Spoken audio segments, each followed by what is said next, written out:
Hey guys, welcome back to releasethecraftin. Priscilla here with another episode of Storycraft. And you guys, for the month of July, I have decided to do Tales of the Paranormal as a theme. And I'm not gonna lie, this might also be the theme for August and September and October, because I have so many stories I want to tell you and not enough hours in the day to make all the videos required to do so. So this might be a long chunk of time of Tales of the Paranormal, because there's so many things I want to tell you, because there's so many amazing stories to be had. And right up front, I'm already just going to get the mandatory apology out of the way. I am again recording in front of my fan because it is super hot in Texas, so I know that the sound quality is going to be a little bit wonky. Bear with me. There's only like 3 more months of this. It's fine. I'm gonna apologize for it now, so I don't have to keep apologizing for it every episode, but my constant need to apologize for things may come up again, so you might hear this again. But I'm trying to prevent that from happening by apologizing for it now, and we're gonna move forward and it's not gonna be an issue. So at any rate, if you have read the title of the video, then you already know that we are talking about the black-eyed children. And we're talking about them because this is my favorite type of these stories. This is top tier. This is my number one favorite, modern urban legend. I'm going to explain why it's an urban legend when I get into it. But you guys, just buckle up. This is going to be a great series. I'm very excited to share it with you. Also, just mandatory self-promotion. I have a Patreon. Check it out. Links are in the description box below. Okay, so take a step. Take a breath. Have a drink. Maybe put your snacks down for this one, because I want you to imagine this. It's late at night, and you're alone in your house, about to turn on some Netflix and enjoy a glass of wine, when suddenly there's a knock at the door. A millennial horror story, am I right? You weren't expecting any company, so you sink into the sofa cushions and hope it'll go away. But another smaller knock comes, and you groan as you have to get up from the couch and head towards the door. Just a minute, you call, checking your face in the hallway mirror, of course, before you open the door. At the door stands 2 children, one a little bit tall, one a little bit small. Neither of them look up at you. They both seem to be focused on the threshold of the door, but the small one looks to be about 5 or 6, and the taller one's probably about 10 or 12, so it's hard to tell a little bit. Kids nowadays, you don't know how old they are. Suffice to say, one is small, one is tall. Hello? You say in a low voice, confused as to why there's some random children at your door so late at night. The smallest one speaks first. We're lost. Can we come in, please? They both barely move, they're not even breathing almost. They're so still. And they're having a staring contest with the ground. They never look up.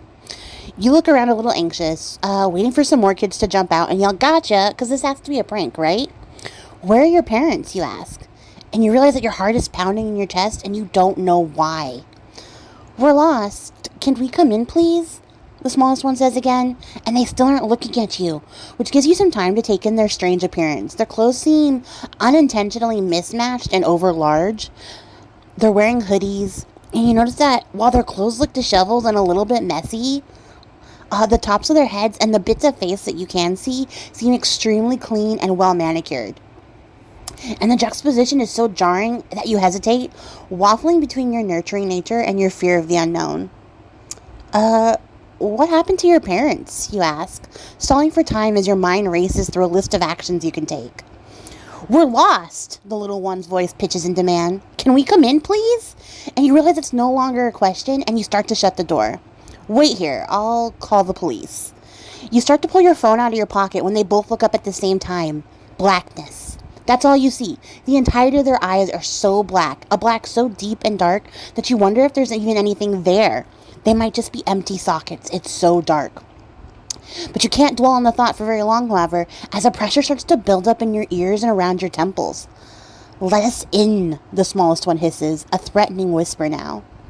Fear arcs through your body like lightning, and you're rooted to the spot under the weight of their gaze. Your heart beats so hard and loud that you fear it might burst before you can take action. You don't know why, but something deep within you tells you that if you let them in, horrible things will happen. So you fight against the fear paralysis and move leaden limbs to reach for the door. Let us in. You realize now that you're hearing the voice of the child inside of your head, and the smallest one smirks at you as if they know what you've just learned. You struggle to grip the doorframe. Your body is so overwhelmed with fear that it barely even belongs to you. Your eyes travel from the cherubic face of the littlest child to the impassive face of the older one, and you finally get your fingers to obey. You slam the door shut as your legs give way beneath you and you collapse to the floor. As you vacillate between being awake and the inky dark of unconsciousness, you hear tiny fingers tapping on the door. Tap, tap, tap. Tap, tap, tap. Let us in. Let us in. Let us in. One final booming cry, and you lose your grip on consciousness and faint upon the floor. The first reports of black-eyed kids was in 1998. Texas reporter Brian Bethel wrote of an experience he had 2 years prior in Abilene, Texas, where two boys in hoodies came up to his car window in a movie theater parking lot. They asked him to take them to their mother so they could get money to see the new Mortal Kombat movie. He told them the movie had already started, so they would miss it before they got back. The boys started to insist, using dialogue that sounded scripted, until Bethel realized that they had completely black eyes. He drove away immediately, and they started to bang on the door of his windows, and one of them said, "We can't come in unless you tell us it's okay. Let us in." He drove away quickly then, and when he looked back, the kids were gone. This story spread across the internet like wildfire, and people started to come forward with their own encounters with black-eyed kids. A few things remain consistent in the accounts. The hoodies, or some form of out-of-date clothing, the black eyes, the odd speech patterns, and the inability to enter uninvited into spaces. Most encounters end without harm, but some people report lingering or persistent nightmares and agoraphobia. England, surprisingly, is a hotbed of black-eyed kid sightings for some reason, reporting numerous accounts of these children, either tangible or as ghostly figures. They take up a predominant place in tabloid papers. Most notably, in September of 2014, the Daily Star ran 3 front-page stories about their sightings and connections with a haunted pub in Staffordshire. A lot of black-eyed kid sightings are connected to the deaths of local children who have died, so you'll see stories of them being conflated with whatever local tragedy is there, implying that there's some sort of vengeful spirit on a revenge cycle. And a quick YouTube search can show you that the popularity of the black-eyed kid urban legend has just exploded. There are accounts of sightings, to creepypastas, to little indie mini films. The idea of black-eyed kids has captured the fascination of people the world over. The powers of black-eyed kids range from minimal, like a threatening aura or a powerful sense of foreboding, all the way to the downright terrifying.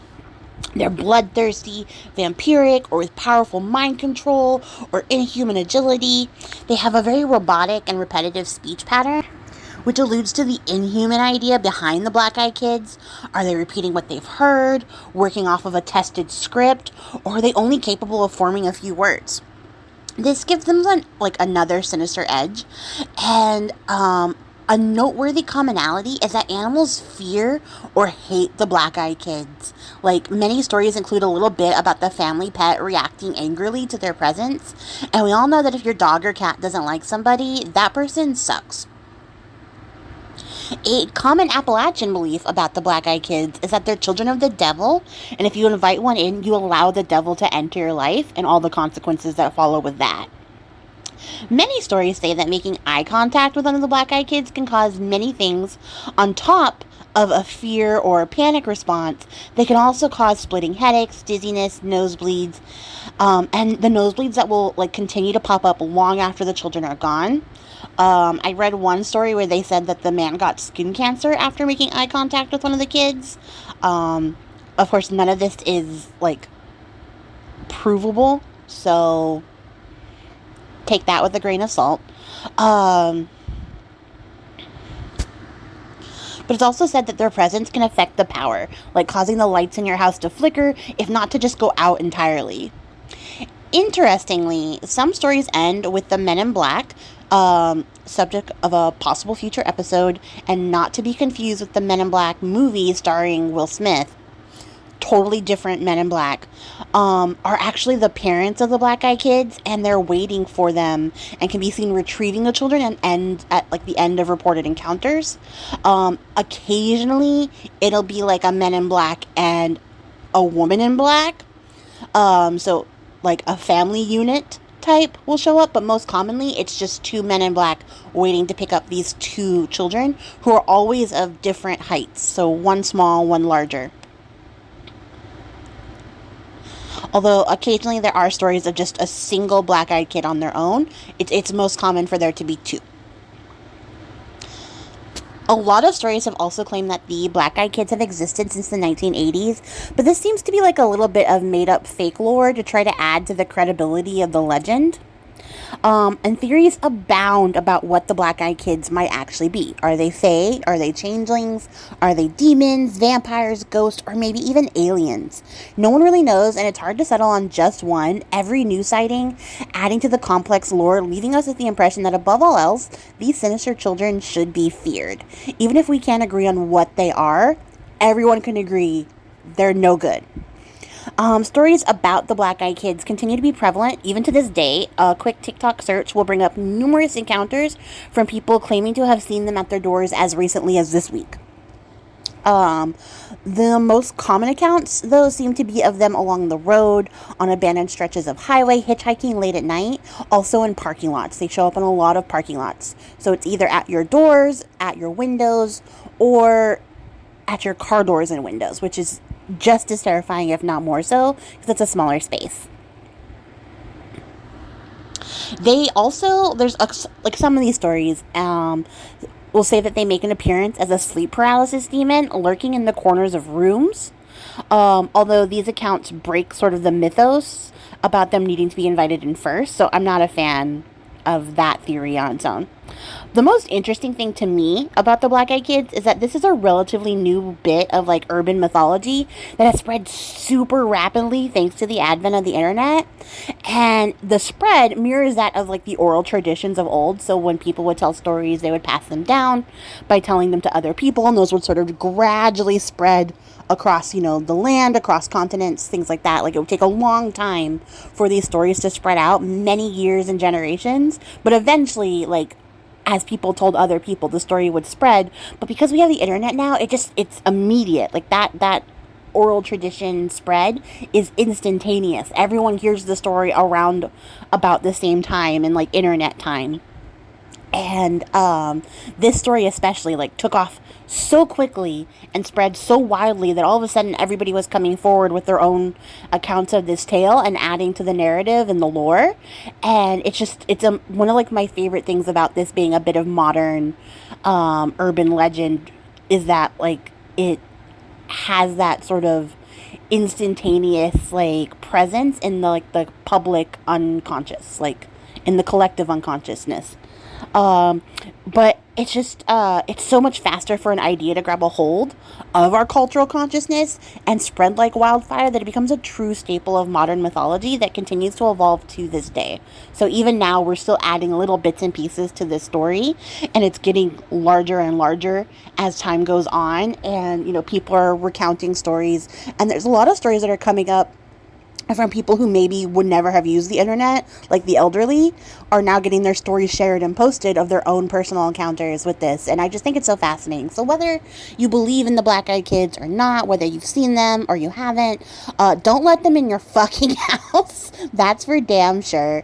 But I think this is just like a story that you can appreciate, whether you take it to heart or not. I definitely am like, I will drop kick any child with black eyes I see, because I can't. I don't trust them. And you shouldn't either.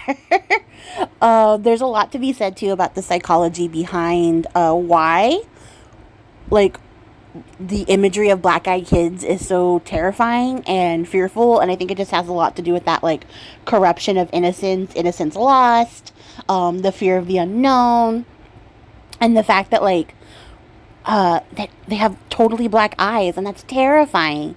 And I will link the video that I watched on this, and of course Wikipedia. Support Wikipedia, guys. It's the endless fountain of my research.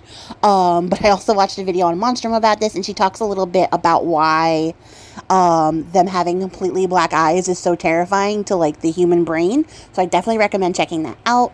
Let me know if you guys have had your own encounter with the black-eyed kids, or if you know somebody who knows somebody, how like the best stories go. I would love to hear it.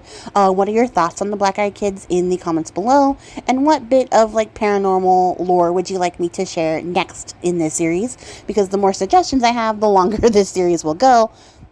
Granted, I already have a list of things I want to share, so don't worry, we're going to have a couple of weeks worth of content for sure. But if there's a story you want to hear about, let me know in the description box below. And if you made it to the end of the video, I appreciate your faces, and I will catch you guys all in the next one. Until next time, happy crafting. Bye.